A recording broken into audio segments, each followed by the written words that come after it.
प्रधानमंत्री ने रोजगार देने का काम किया। ये है मोदी और कांग्रेस की सरकार में फर्क। अध्यक्ष महोदय, प्रधानमंत्री जी द्वारा, मोदी जी द्वारा जिस तरह से लोगों ने कहा कि किसान का हम वो करेंगे, ये करेंगे, कांग्रेस हमेशा किसान को गरीब ही रखा। संसद के इस नए भवन में जब आदरणीय राष्ट्रपति जी हम सबको संबोधित करने के लिए आई और जिस गौरव और सम्मान के साथ सेंगोल पूरे प्रोसेसन का नेतृत्व कर और हम सब उसके पीछे पीछे चल रहे थे। नए सदन में ये नई परंपरा भारत के आजादी के उस पवित्र पल का प्रतिबिंब जब साक्षी बनता है तो लोकतंत्र की गरिमा कई गुना ऊपर चली जाती है।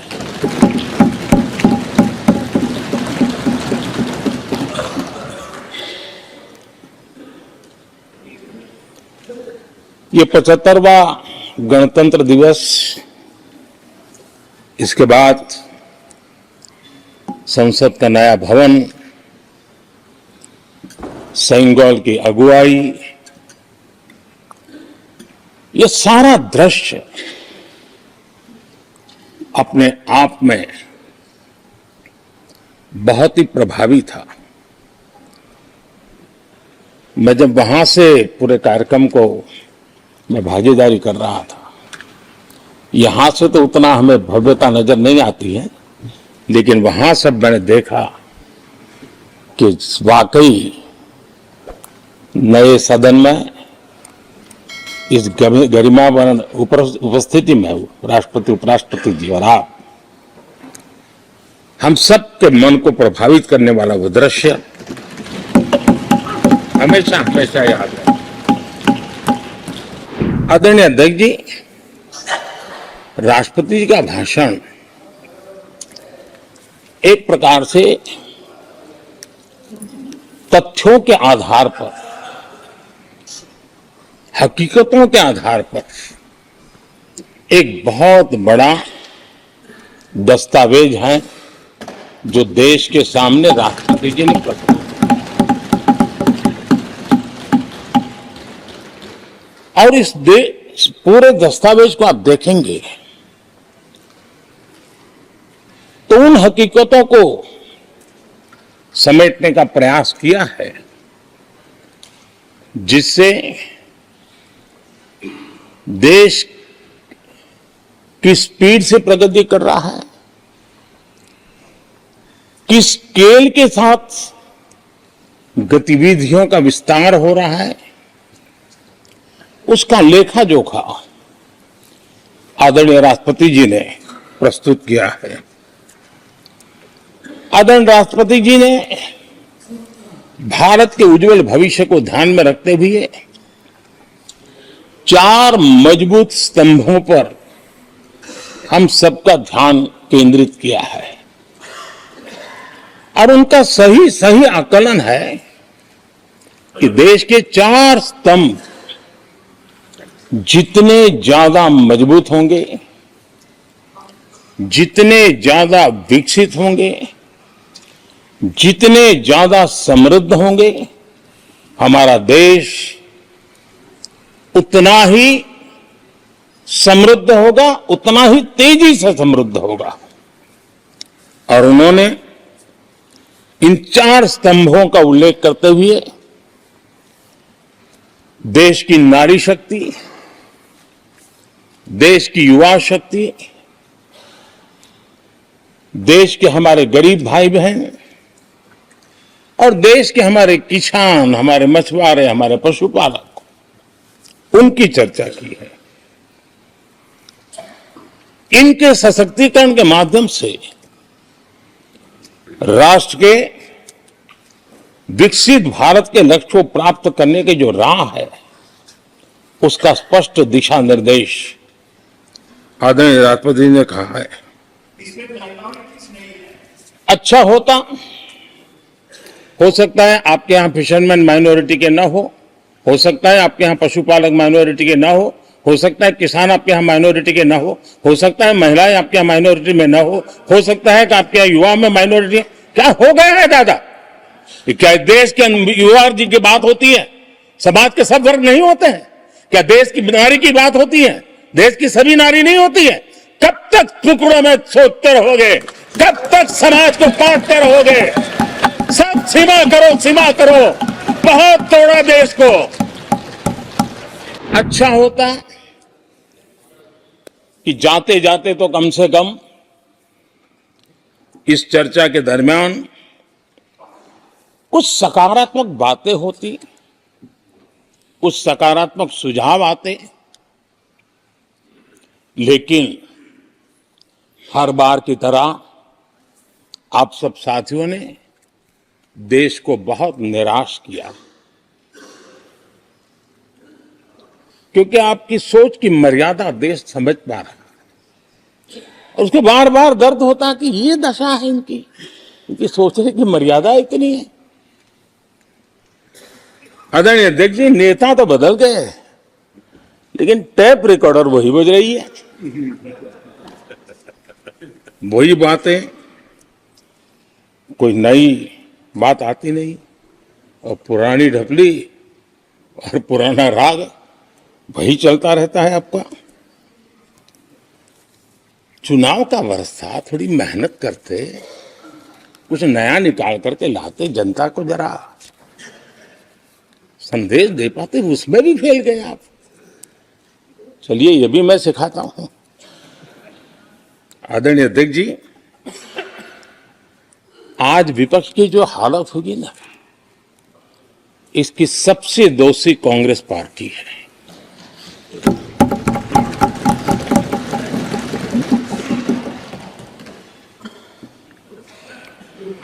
कांग्रेस को एक अच्छा विपक्ष बनने का बहुत बड़ा अवसर मिला और 10 साल कम नहीं होते, लेकिन 10 साल में उस दायित्व को निभाने में भी वे पूरी तरह विफल गए। और जब खुद विफल हो गए तो विपक्ष में और भी होनहार लोग हैं, उनको भी उभरने नहीं दिया, क्योंकि फिर मामला और गड़बड़ हो जाए। इसलिए हर बार यही करते रहे कि और भी विपक्षी जो तेजस्वी लोग हैं उनको दबा दिया जाए।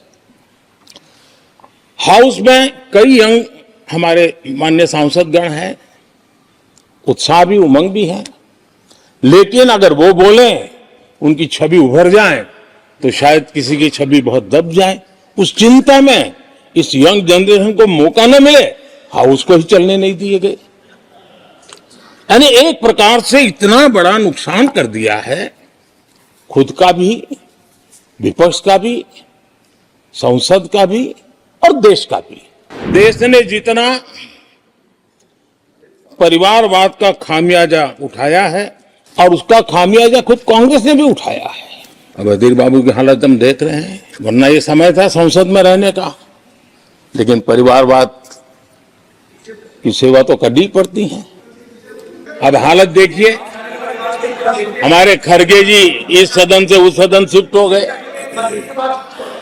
और गुलाम नबी जी तो पार्टी से ही शिफ्ट कर गए। ये सब परिवारवाद के भेंट चढ़ गए। एक ही प्रोडक्ट बार बार लॉन्च करने के चक्कर में कांग्रेस की दुकान ताला लगने की नौबत आ गई। और ये दुकान हम नहीं कह रहे, आप लोग कह रहे, आप लोग कहते दुकान खोलिए, सब जगह पे बोलते हैं, दुकान को ताला लगने की बात आई। राष्ट्रपति जी ने विकसित भारत के रोडमैप पर चर्चा करते हुए आर्थिक पहलुओं पर विस्तार से चर्चा की। अर्थव्यवस्था के मूलभूत जो आधार है उसके की बारीकी से चर्चा की और भारत की मजबूत अर्थव्यवस्था को आज पूरी दुनिया सराह रही है, पूरी दुनिया उससे प्रभावित है। और जब विश्व संकट से गुजर रहा है तब तो उनको और ज्यादा अच्छा लगता है G20 समिट के अंदर सारे देश ने देखा है कि पूरा विश्व भारत के लिए क्या सोचता है, क्या कहता है, क्या आशा करता है।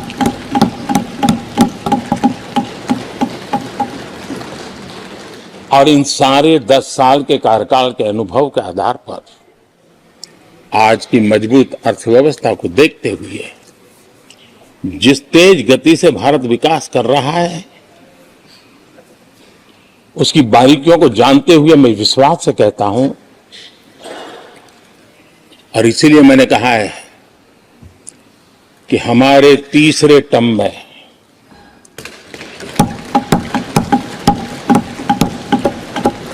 भारत दुनिया की तीसरी बड़ी आर्थिक ताकत बनेगा।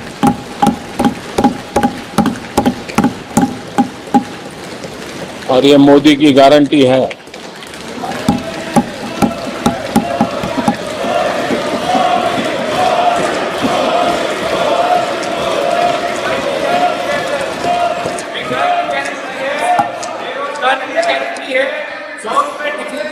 माननीय अध्यक्ष जी को पहले मौका नहीं दिया था क्या? सबको मौका दिया है ना? हाँ,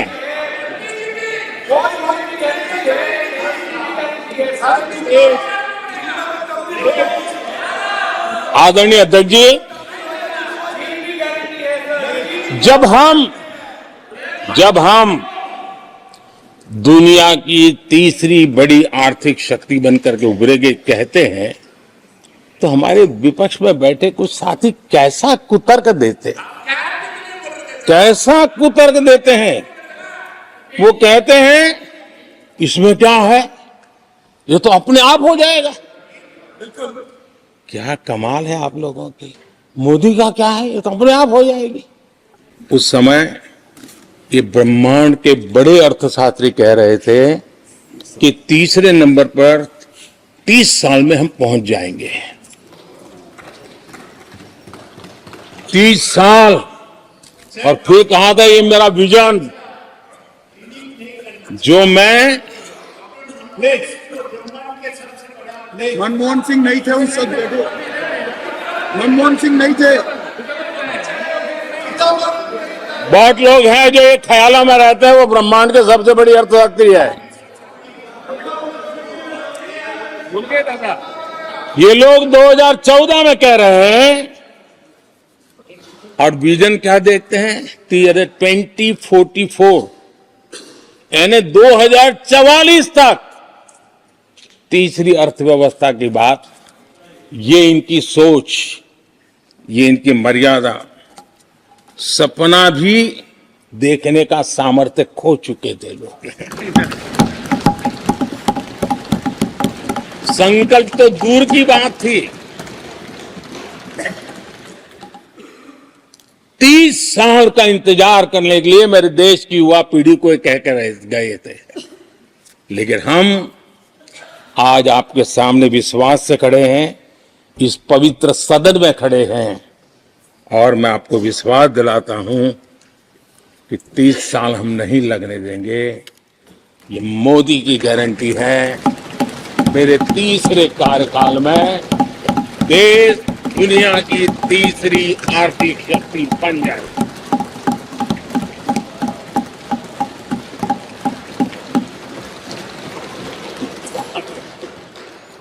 कैसे लक्ष्य रखते थे, उनकी सोच कहां तक जाती थी, दया आती है। और आप लोग 11 नंबर पे बड़ा गर्व कर रहे थे, अब 5 नंबर पहुंचा दिए जी। लेकिन अगर 11 पर पहुंचने से आपको खुशी होती थी, तो 5 नंबर पहुंचने पर भी खुशी होनी चाहिए। देश 5 नंबर पर पहुंचा, आपको खुशी होनी चाहिए।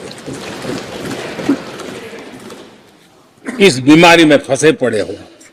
कांग्रेस की जो मानसिकता है, जिसका देश को बहुत नुकसान हुआ, कांग्रेस ने देश के सामर्थ्य पर कभी भी विश्वास नहीं किया। वे अपने आप को शासक मानते रहे, और जनता जनार्दन को हमेशा कमतर आंकते गए, छोटा आंकते गए। आदरणीय अध्यक्ष जी,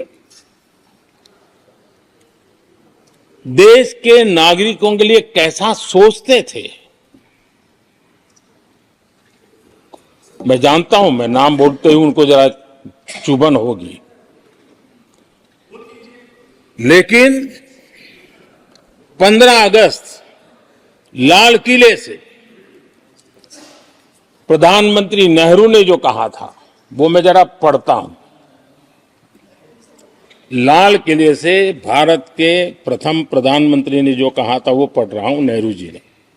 उन्होंने कहा था, हिंदुस्तान में काफी मेहनत करने की आदत आम तौर से नहीं है। हम इतना काम नहीं करते जितना कि यूरोप वाले या जापान वाले या चीन वाले या रूस वाले या अमेरिका वाले करते हैं। ये नेहरू जी लाल किले से बोल रहे हैं। गलती क्या है? यह न समझिए, पास में पूछ यह न समझिए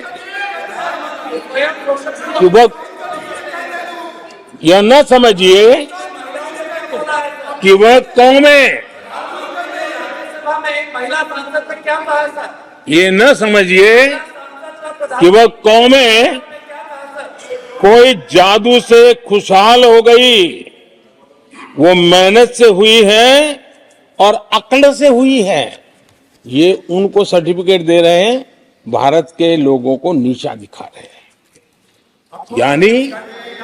यानी नेहरू जी की भारतीयों के प्रति सोच थी कि भारतीय आलसी है। नेहरू जी की भारतीयों के लिए सोच थी कि भारतीय कम अक्ल के लोग होते हैं।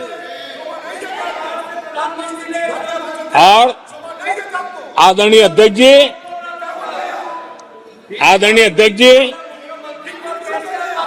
इंदिरा जी की सोच भी उससे ज्यादा अलग नहीं थी। इंदिरा जी ने जो लाल किले से 15 अगस्त को कहा था, लाल किले से 15 अगस्त को इंदिरा जी ने कहा था, दुर्भाग्यवश हमारी आदत ये है कि जब कोई शुभ काम पूरा होने को होता है तो हम आत्मतुष्टि की भावना से ग्रस्त हो जाते हैं, और जब कोई कठिनाई आ जाती है तो हम ना उम्मीद हो जाते हैं। कभी कभी तो ऐसा लगने लगता है कि पूरे राष्ट्र ने ही पराजय भावना को अपना लिया है। आज कांग्रेस के लोगों को देख करके लगता है कि इंदिरा जी भले देश के लोगों का आकलन सही न कर पाए, लेकिन कांग्रेस का एकदम सटीक आकलन उन्होंने किया।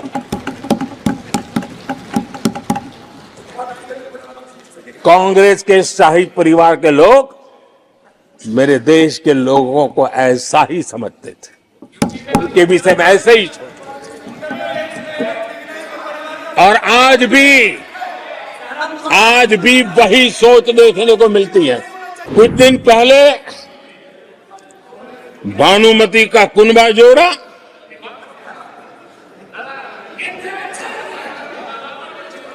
लेकिन फिर एकला चलो रे करने लग गए। कांग्रेस के लोगों ने नया मोटर मैकेनिक का काम सीखा है, और इसलिए अलाइनमेंट क्या होता है उसका ज्ञान तो हो गया होगा, लेकिन मैं देख रहा हूं अलायंस का ही अलाइनमेंट बिगड़ गया।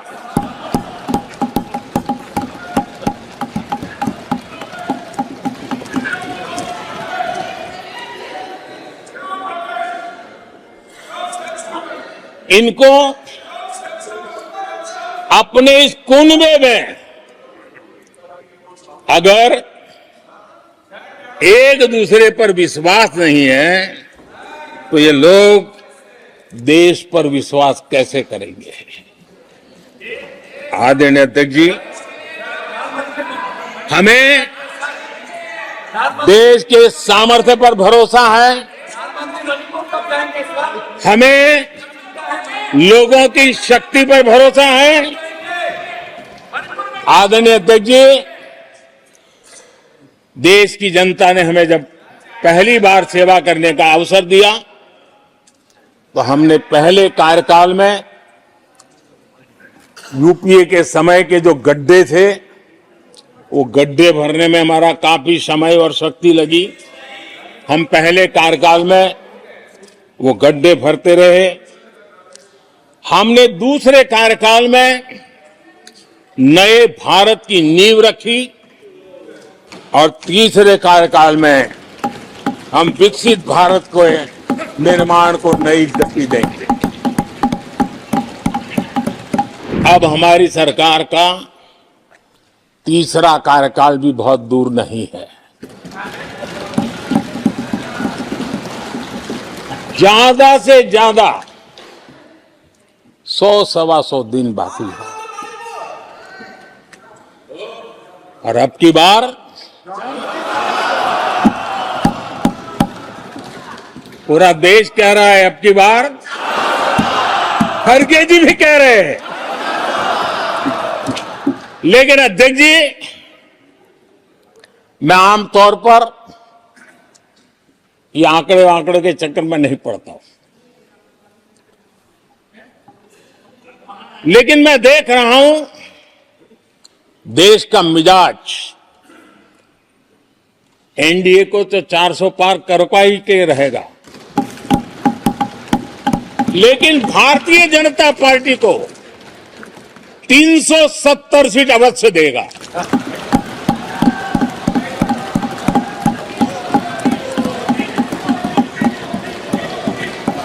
बीजेपी को 370 सीट और एनडीए को 400 पार। हमने 10 करोड़ फर्जी नाम हटाए हैं। अभी लोग पूछते हैं पहले इतना आंकड़ा था, क्यों कम हुआ? आपने ऐसी व्यवस्था बनाई थी कि जिस बेटी का जन्म नहीं हुआ उसको आपके यहां से विधवा पेंशन जाते थे। और ऐसे सरकारी योजनाओं को मारने के जो रास्ते थे ना, 10 करोड़ फर्जी नाम बंद किए। ये जो परेशानी है ना इन चीजों की है, क्योंकि रोजमर्रा की काय उनकी बंद हो गई है। आदरणीय अध्यक्ष जी, हमने ये फर्जी नामों को हटाने से करीब करीब 3 लाख करोड़ रुपया फर्जी हाथों में जाने से बचाया, गलत हाथों में जाने से बचाया। देश के टैक्स पेयर का पाई बचाना और सही काम में लगाना, इसके लिए हमने जीवन खपा रखे। आदरणीय अध्यक्ष जी, सभी राजनीतिक दलों को भी सोचने की जरूरत है और समाज में भी जो लोग बैठे हैं उनको देखने की जरूरत है।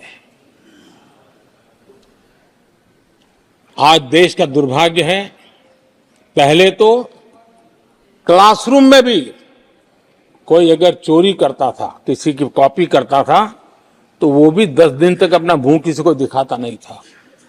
आज जो भ्रष्टाचार के आरोप जिन पे सिद्ध हो चुके हैं, जो जेलों में समय निकाल करके पैरोल पर आए, आज वॉशिंग मशीन से भी बड़ा कंधे पे लेकर के महिमा मंडन कर रहे हैं ऐसे चोरों का सार्वजनिक जीवन में।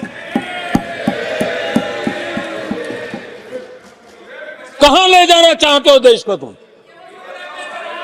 जो सजा हो चुकी है, मैं ये तो समझता हूं कि आरोप जो है उनके लिए तो आप सोच सकते हैं, लेकिन जो गुनाह सिद्ध हो चुका है, जो सजा काट चुके हैं, जो सजा काट रहे हैं, ऐसे लोगों का महिमा मंडन करते हो आप। कौन सा कल्चर और देश की भावी पीढ़ी को क्या प्रेरणा देना चाहते हो आप? कौन से रास्ते और ऐसी कौन सी आपकी मजबूरी है?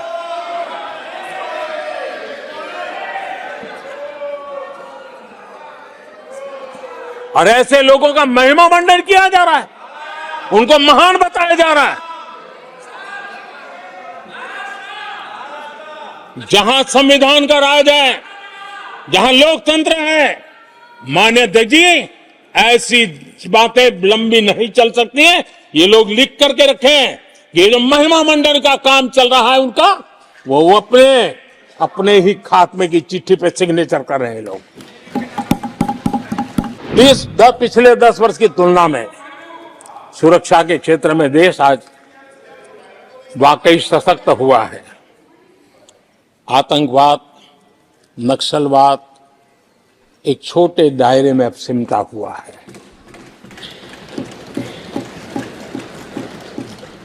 लेकिन भारत की जो टेररिज्म के प्रति जीरो टॉलरेंस नीति है, आज पूरे विश्व को भी भारत की इस नीति की तरफ चलने के लिए मजबूर होना पड़ा। भारत की सेनाएं सीमाओं से लेकर के समंदर तक अपने सामर्थ्य को लेकर के आज भी उसकी ताक है। हमें हमारी सेना के पराक्रम पर गर्व होना चाहिए।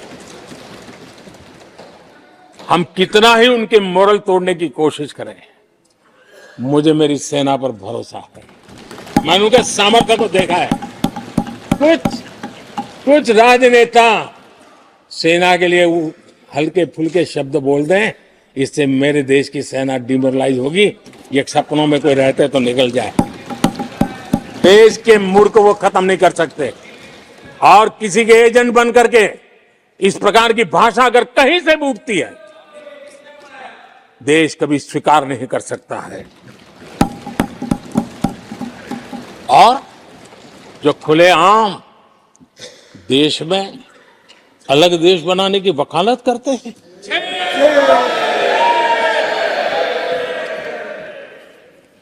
जोड़ने की बातें छोड़ो, तोड़ने की कोशिश करी जा रही। आपके अंदर क्या पड़ा हुआ है? क्या इतने टुकड़े करके अभी भी आपके मन को समाधान नहीं हुआ है? देश के इतने टुकड़े कर चुके हो आप, और टुकड़े करना चाहते हो? कब तक करते रहोगे? आदरणीय अध्यक्ष जी, इसी सदन में अगर कश्मीर की बात होती थी तो हमेशा चिंता का स्वर निकलता था, छिटाकशी होती थी, आरोप प्रत्यारोप होते थे। आज जम्मू कश्मीर में अभूतपूर्व विकास की चर्चा हो रही है और गर्व के साथ हो रही है। पर्यटन लगातार बढ़ रहा है। G20 समिट होती है वहां, पूरा विश्व आज उसकी सराहना करता है। आर्टिकल 370 को लेकर के कैसा हुआ बना के रखा था। कश्मीर के लोगों ने जिस प्रकार से उसको गले लगाया है, कश्मीरी जनता ने जिस प्रकार से गले लगाया है, और आखिर के ये समस्या किसकी देन थी? किसने देश के माथे पर मारा था? किसने भारत के संविधान के अंदर इस प्रकार की दरार करके रखी हुई थी? आदरणीय अध्यक्ष जी, अगर नेहरू जी का नाम लेते हैं तो उनको बुरा लगता है, लेकिन कश्मीर को जो समस्याएं झेलनी पड़ी उसके मूल में उनकी ये सोच थी और उसी का परिणाम है देश को भुगतना पड़ा। जम्मू कश्मीर के लोगों को, देश के लोगों को नेहरू जी की गलतियों का बहुत बड़ी कीमत चुकानी पड़ी है। आदरणीय अध्यक्ष जी, वो भले गलतियां करके गए, लेकिन हम मुसीबतें झेल करके भी गलतियां सुधारने के लिए हमारी कोशिश जारी रखें। हम रुकने वाले नहीं हैं। हम देश के लिए काम करने के लिए निकले हुए लोग हैं। हमारे लिए नेशन फर्स्ट है।